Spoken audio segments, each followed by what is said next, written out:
are you? Where are you, please? Is this what you want? Is this what you want?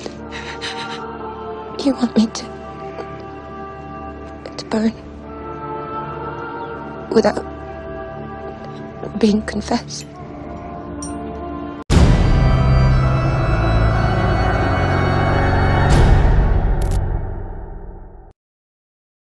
1412년 프랑스 북동부에 위치한 동렘이라는 시골 마을에서 한 소녀가 태어나는데요.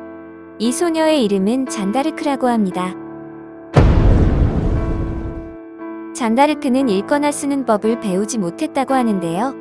그 이유는 당시 중세 유럽 사회를 보면 하층민들은 배울 수 있는 기회가 거의 없었다고 합니다. 그러나 잔다르크의 어머니이신 이자벨 로메는 글을 못 배우는 대신에 성경에 대해 많은 것을 알려주었다고 하는데요. 그런 어머니의 가르침을 받아 비록 글은 모르지만 성경책은 항상 품에 안고 다닐 정도로 신앙심이 매우 깊었다고 합니다. 잔다르크는 13살이 되던 해인 1425년에 영적 체험을 경험하게 되는데요. 기록에 따르면 성 미카엘이 나타나 프랑스를 구하라는 말을 했다고 합니다. 하지만 잔다르크의 아버지 자크 다르크는 그녀의 말을 믿지 않고 같은 동네에 살던 청년에게 잔다르크를 시집 보내려고 했는데요. 이를 알게 된 잔다르크는 아버지의 뜻을 거부하고 순결 서약을 함으로써 그 결혼은 무산이 되고 맙니다. 그렇게 잔다르크는 16살이 되던 해부터 프랑스궁 경비대장을 찾아가 샤를 7세를 만나게 해달라고 조르게 되지만 경비대장은 이를 무시해버리는데요. 경비대장의 반응에도 불구하고 잔다르크는 좌절하지 않고 지속적으로 찾아가 부탁을 하게 되며 더 나아가서는 샤를 7세에게 편지까지 쓰게 됩니다. 프랑스궁 경비대장도 잔다르크의 열정에 감동하여 잔다르크의 부탁을 들어주게 됩니다. 잔다르크는 경비대장의 도움을 받아 꿈에 그리던 샤를 7세를 만나게 되지만 샤를 7세는 잔다르크가 암살자일지도 몰라 잔다르크가 정말 신의 메신저라면 분명 자기를 찾아낼 수 있을 거라 생각을 하게 됩니다. 샤를 7세는 시종에게 자기의 옷을 입히고 본인은 기사 복장을 한 다음에 기사들 속에 숨어 잔다르크를 지켜보게 되는데요. 많은 이들의 생각과 달리 잔다르크는 기사들 속에 숨어있는 샤를 7세에게 다가가 경의를 표하게 됩니다. 자신을 찾아낸 잔다르크의 신비한 능력에 놀란 샤를 7세는 그녀와 둘이서 대화를 하게 되는데요. 이때 잔다르크는 샤를 7세가 프랑스 국왕이 된다고까지 예언을 하게 됩니다. 그렇게 그녀의 말을 믿게 된 샤를 7세는 시종들의 만류에도 불구하고 잔다르크를 사령관으로 임명까지 하고 전폭적으로 지원을 합니다. 음모론자들의 주장에 따르면 샤를 7세가 잔다르크를 지원한 이유는 잔다르크의 말을 믿어서가 아니라 잔다르크가 신의 계시를 받은 프랑스의 구원자라는 소문이 프랑스 전역에 퍼져 있었고 프랑스 국민들의 여론에 못 이겨 잔다르크를 지원했다고 주장을 하였는데요. 하지만 역사학자들은 음모론자들의 주장이 근거 없는 루머라고 일축했습니다.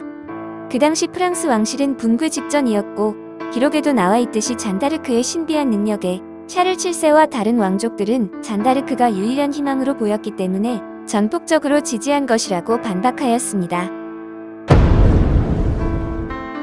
1429년 4월 29일 잔다르크는 오를레앙에 도착했지만 그곳에 먼저 잉글랜드와 전투를 하고 있었던 프랑스 지휘관 장 도를레앙은 잔다르크를 전투회의에서 배제시키고 전투를 할 때에도 알리지 않는 등 그녀를 무시하기 일쑤였다고 하는데요.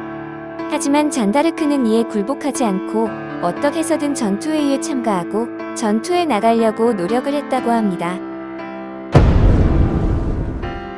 프랑스 지휘관들도 그녀의 열정에 감탄하여 회의도 전투도 잔다르크에게 보고를 하게 되며 그렇게 질 것만 같았던 오를레앙 공성전은 프랑스군의 승리로 끝나게 됩니다.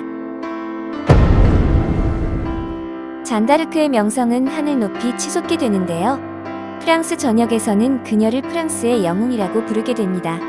그렇게 오를레앙 공성전에서 공을 세운 잔다르크는 1429년 7월 17일 샤를 7세가 랭스에서 대관식을 가질 때 샤를 7세로부터 프랑스 국가원수라는 칭호까지 하사받게 되는 영광을 누리게 되는데요. 잔다르크는 아직 끝난 것이 아니라고 하면서 파리로 진군을 해야 한다고 주장을 하였지만 이 주장은 받아들여지지 않습니다. 그 이유는 전쟁보다는 협상을 통한 휴전이 프랑스에게 더 이익이라고 생각하였기 때문이라고 합니다.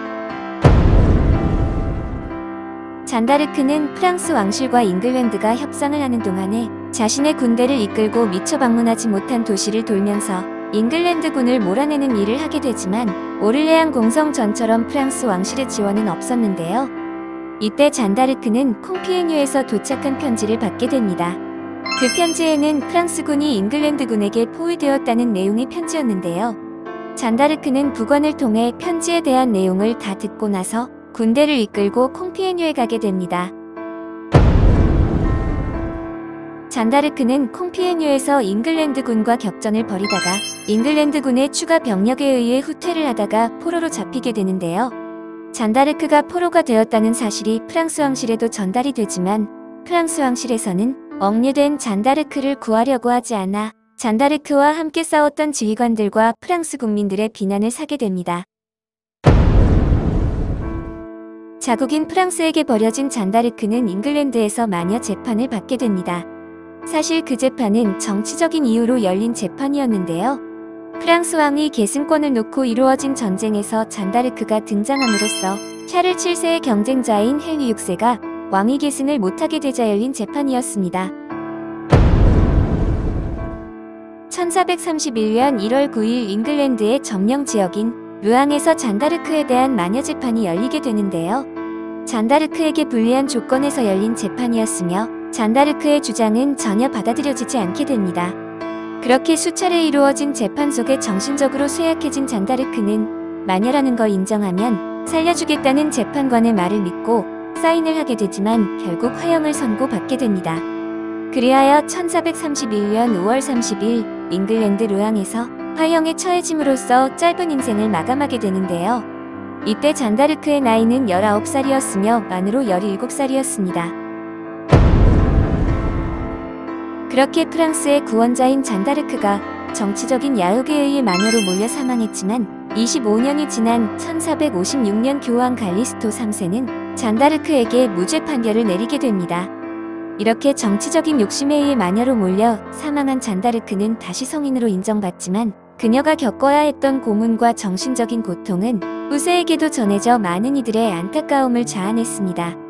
잔다르크에 관련 영화로는 밀라 요보비치 주연의 영화 잔다르크가 있습니다. 안 보신 분이 계시다면 추천드립니다. 일루미나티는 진짜 존재할까?